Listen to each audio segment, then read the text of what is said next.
اور وہ بہتری میں ایک بڑا کردار جو ہے وہ یونیورسٹیز کی تعلیم میں اب تقریباً ہر یونیورسٹی میں ایچ ای سی نے یا ہائر ایجوکیشن کمیشن نے انکیوبیشن سینٹرز بنا دیے ہیں، یعنی ہائر ایجوکیشن کمیشن کی مدد سے۔ اسی طرح ملکی سطح پہ بھی لاہور میں، کراچی میں، اسلام آباد میں، شاید کوئٹہ میں بھی نیشنل انکیوبیشن سینٹرز موجود ہیں، اور اس میں یہ ہوتا ہے کہ نوجوان اپنا کاروباری جو آئیڈیا ہے اس کو لے کے آتے ہیں کہ میں یہ کام کرنا چاہتا ہوں یا ہماری ٹیم یہ کام کرنا چاہتی ہے، پھر وہاں کچھ ماہر کامیاب تاجر وہاں موجود ہیں۔ اچھا ڈاکٹر صاحب یہاں پہ انٹرپٹ کرتا ہوں، یعنی یہ جس طرح ہمارا یعنی پلاننگ تو کرتے ہیں، منصوبہ بندی تو ہوتی ہے، لیکن آگے اس کی پھر امپلیمنٹیشن نہیں ہوتی ہے۔ ہماری جو حکومتوں کی یعنی ترجیحات یعنی وہ مختلف ہے، اور یہ جیسا کہ اب جو بے روزگاری ایک تو ایک عالمی مسئلہ ہے، لیکن یہاں جو ہے اس کو یعنی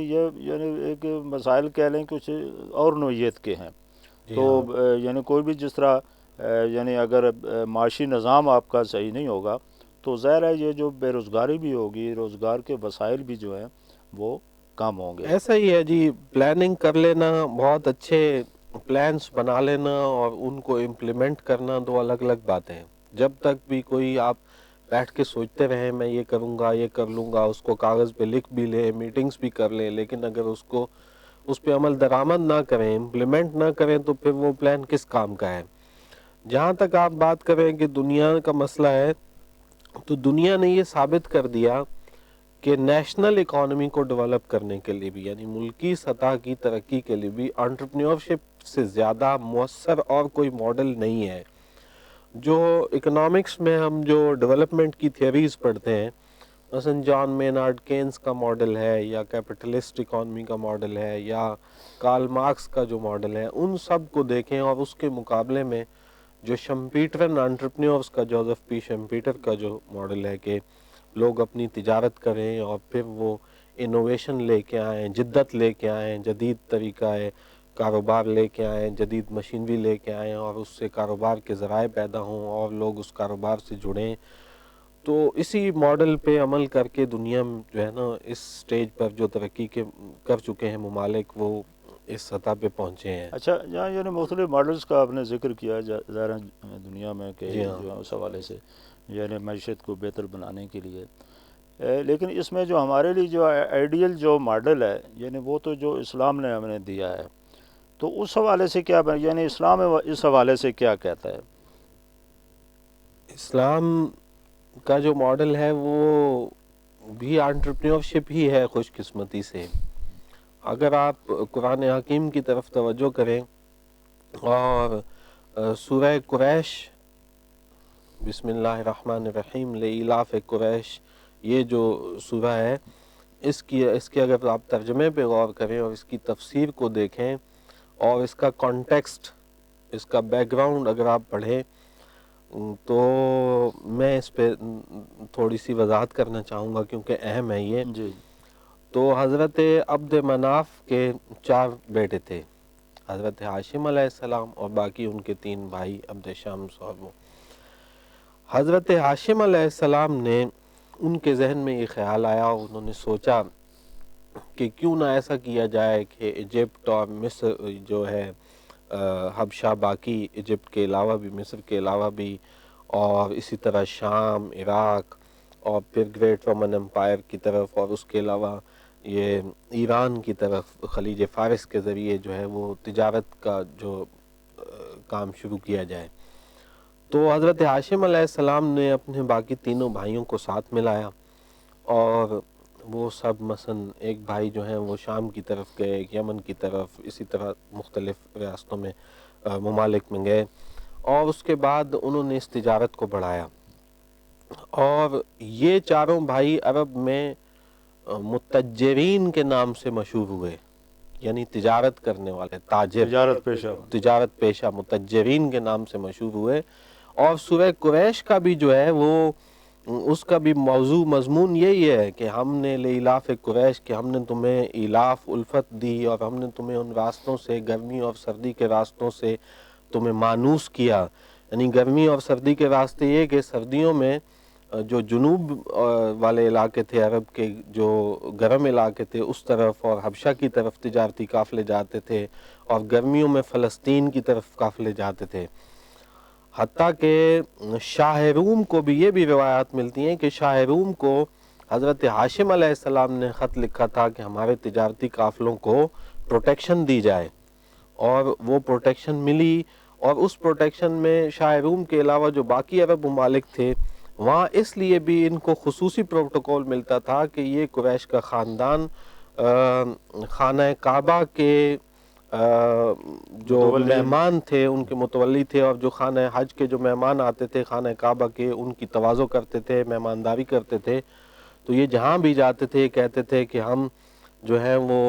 حرم کے متولی ہیں، ٹھیک ہے، حرم اللہ کے جو ہے وہ اس کے متولی ہیں، اور ان کو خصوصی پروٹوکول ملتا تھا۔ ٹیکس یہ اتنا نہیں پے کرتے تھے جتنے باقی لوگ پے کرتے تھے۔ اس کے علاوہ ان کے قافلوں کی لوٹ مار بھی بہت کم ہوتی تھی، وہ جو سورہ قریش میں ذکر ہے کہ خوف سے امن دیا اور بھوک سے نجات دی۔ تو اس طرح سے یعنی یہ رسول کریم صلی اللہ علیہ وآلہ وسلم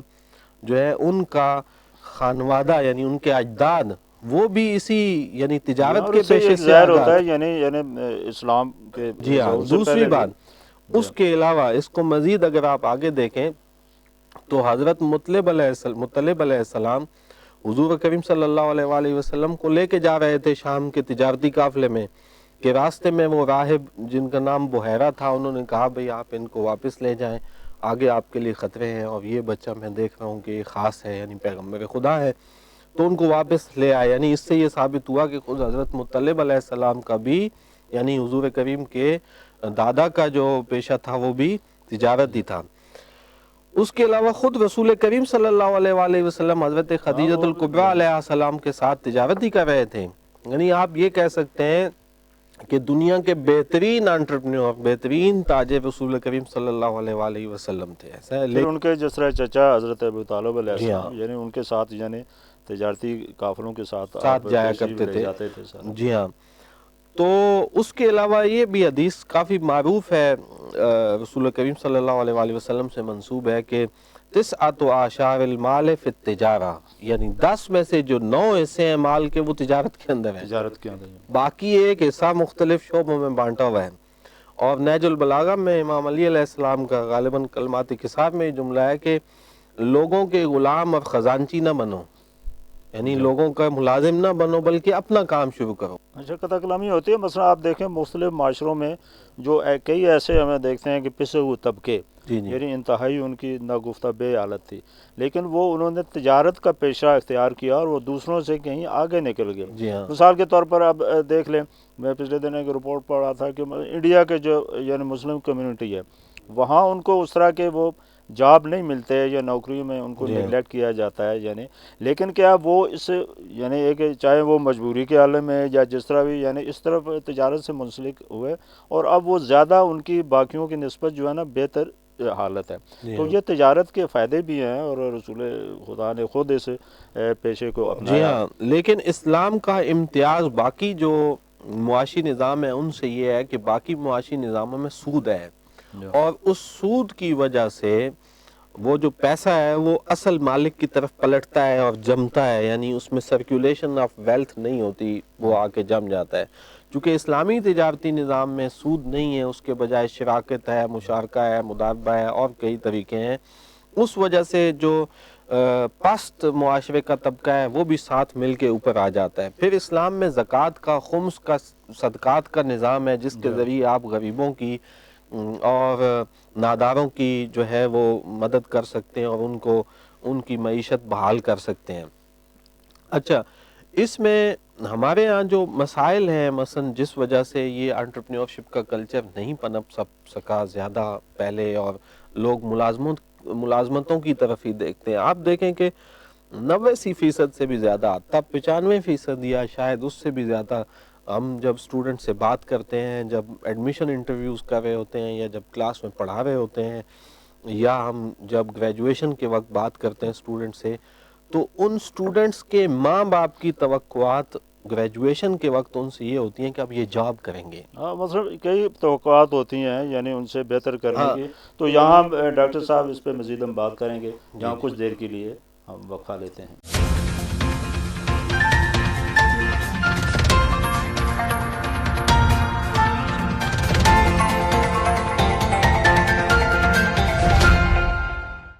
السلام علیکم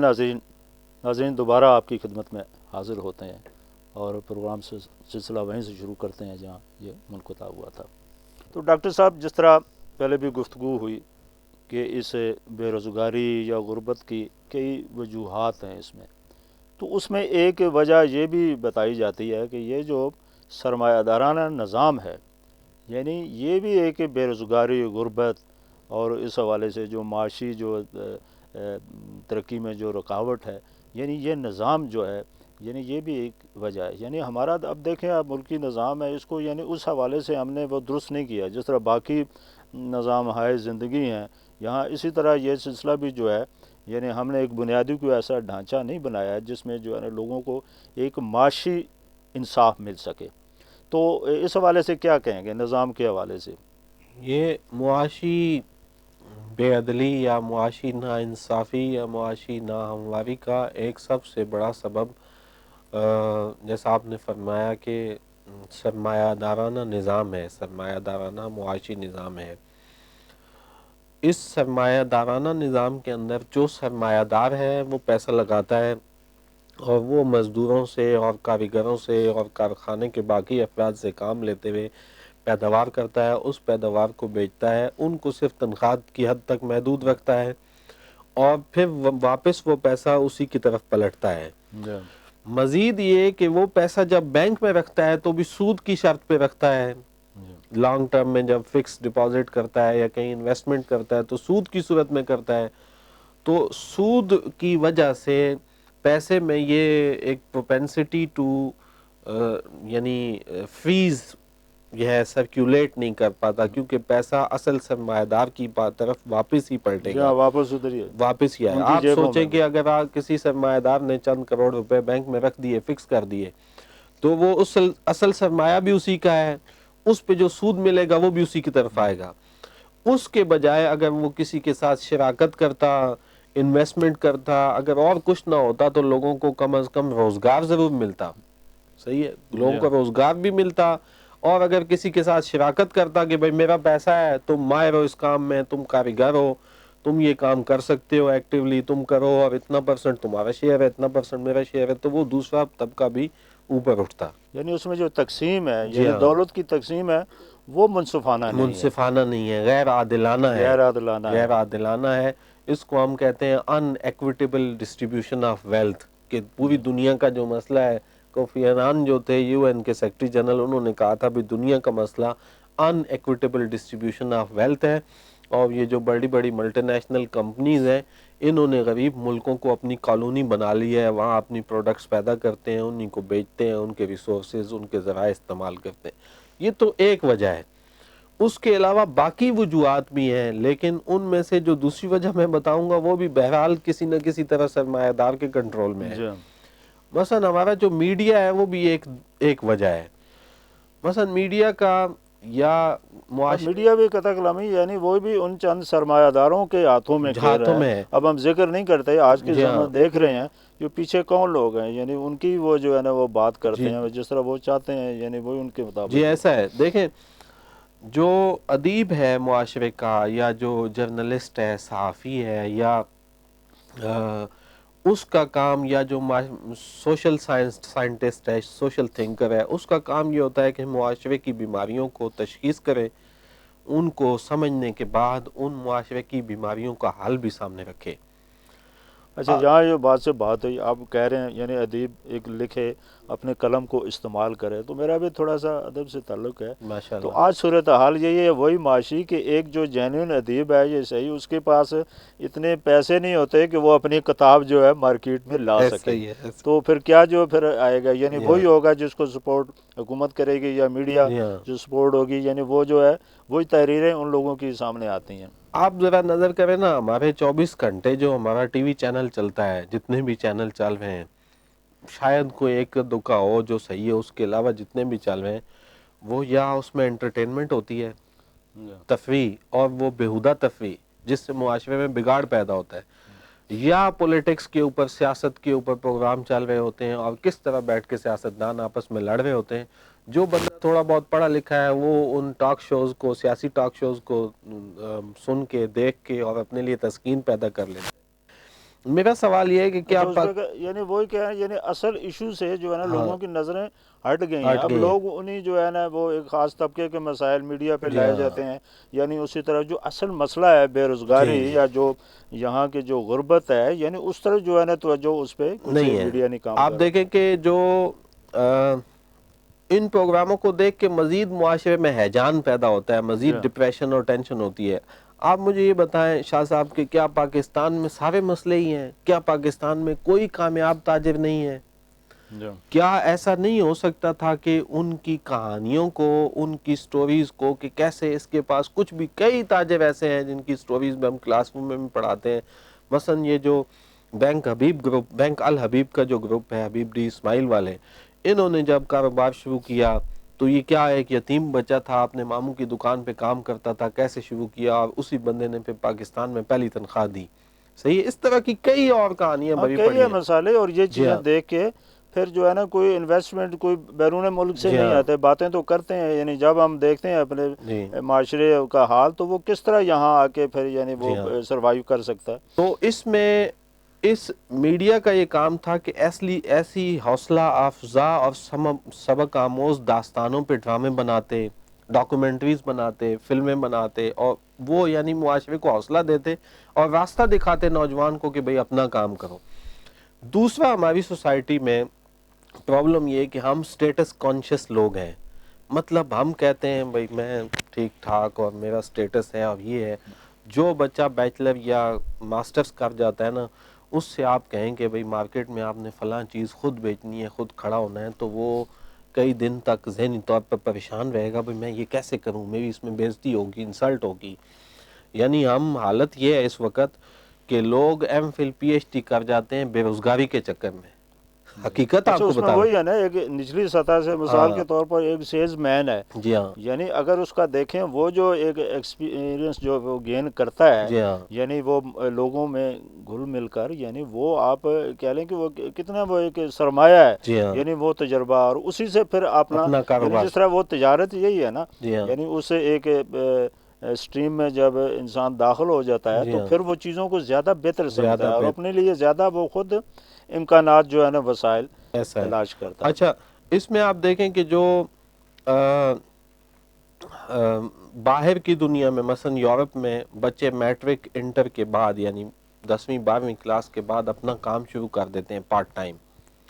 ہمارا اسٹوڈنٹ ماسٹرز کر جاتا ہے اور اس کے پاس 1 مہینے کا بھی ایکسپیرینس نہیں ہوتا،